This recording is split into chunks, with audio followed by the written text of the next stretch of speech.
So, screen time and babies. What's the deal? What do you need to know? This video will be an overview of some of the reasons why screens are a problem and an exploration of things to do with your baby and small child beyond the screen, so that maybe we can imagine a future where everyone isn't a screen addict.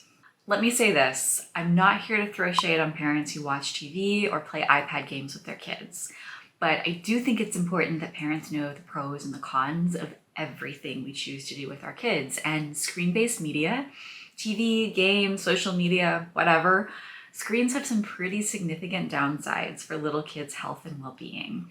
Also, yes, I know it's a little hypocritical, counterintuitive, wrong to be making a YouTube video about reducing screen time. Yes, I know that you will watch this on a screen, but hopefully it's in your secret screen time closet where you hide from your children, okay? So back to it. More screen time for kids is associated with delays in language development, less sleep, obesity, attention disorders, aggressive behavior, and as they get older, increases in depression and suicidal actions. Yikes. Importantly, before the age of 3, it's actually totally unclear that kids get any real benefit from screen-based media. Studies have shown that they just don't learn from videos or TV until about 3 years of age, especially when they're watching solo without an adult co-watching with them and talking about what's going on. So when we're plopping a little kid or baby in front of a screen so that we can get something else done, we're not giving our kid anything of value developmentally and may actually be harming their little brains. This is why the American Academy of Pediatrics has the following recommendations on screen time. No screen time before 18 months, a limit of 1 hour of co-viewed material between ages 2 and 5, and then developing a family media plan after that point. Unfortunately, something like 90% of American parents don't follow these guidelines, which now that I'm a mom, I totally get. Having a baby can be exhausting, and because we as adults use our screens all the time, especially when we're tired and need distraction, it's not shocking that our kids are encountering our screens when they're little. I get it. Sometimes we as parents just need a break, and sitting ourselves and our babies in front of a screen feels like a solution. But screens have downsides and actually might be really harmful to young children. So what do we do? How do we as parents change our behaviors in relation to screens so that our kids can avoid them too, at least until they're old enough to use them mindfully in ways that do support their development? The biggest thing to keep in mind here is how our brains work. We humans are really bad at following through with goals of subtraction, as in, don't eat this, don't do that. And we're way better when our goals have a positive framing, like eat more veggies, or do things with your kids that are great for their developing minds. Here are some suggestions for screen-free activities for little ones, even tiny babies, that are fun and relaxing for you both. Quick shout out to my major source for this video, the book Spoiled Right, Delaying Screens and Giving Children What They Really Need. It's a great summary of the science behind all of this and has a ton of amazing ideas beyond what I'm covering in this video, so definitely check it out. But okay, what can you do with your kids, even the littlest babies, that does not involve a screen? Go on a house tour.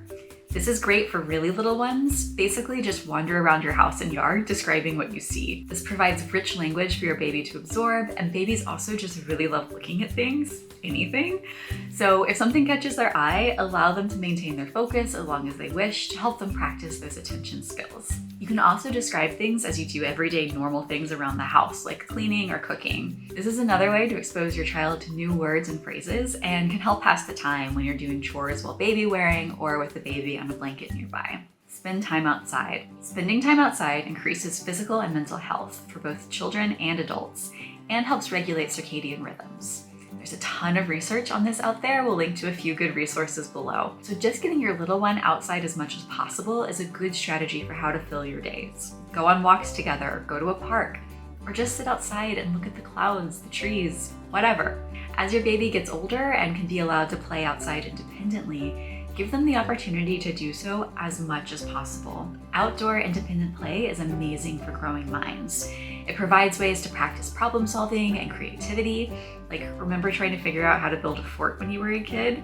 Being outdoors also allows for practicing all sorts of physical skills like running, jumping, climbing, things that we don't even think about, but that your child needs practice with.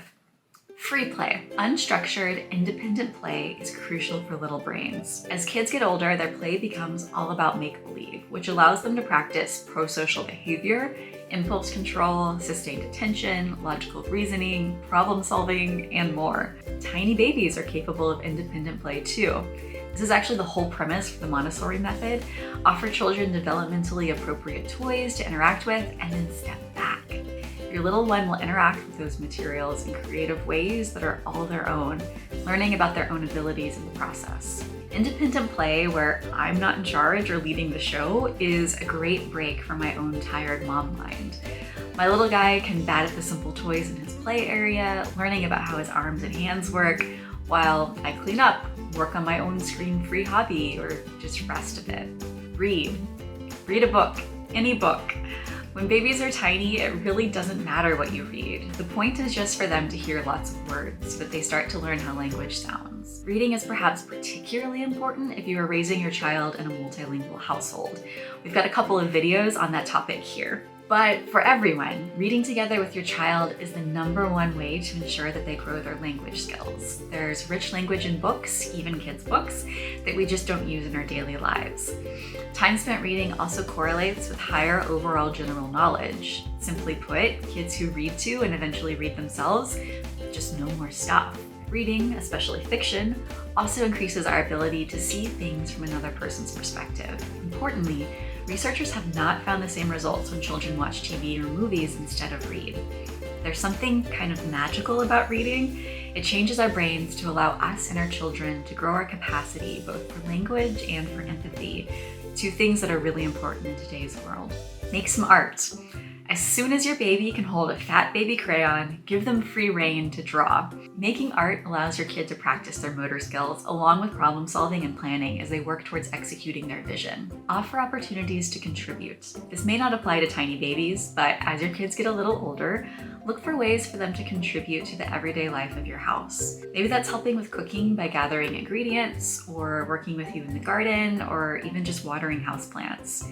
All of these are ways for your kids to feel like a part of the team that is your family, while feeling like they are accomplishing goals and learning new skills. Things all humans love to do. Let us know, how are you handling screens around your kids? What's working for you? Leave us a comment, let us know what's working. And if you're interested in more videos like this, related to mindful parenting and thinking creatively about how to raise the people of the future, subscribe to our channel, and we'll see you soon.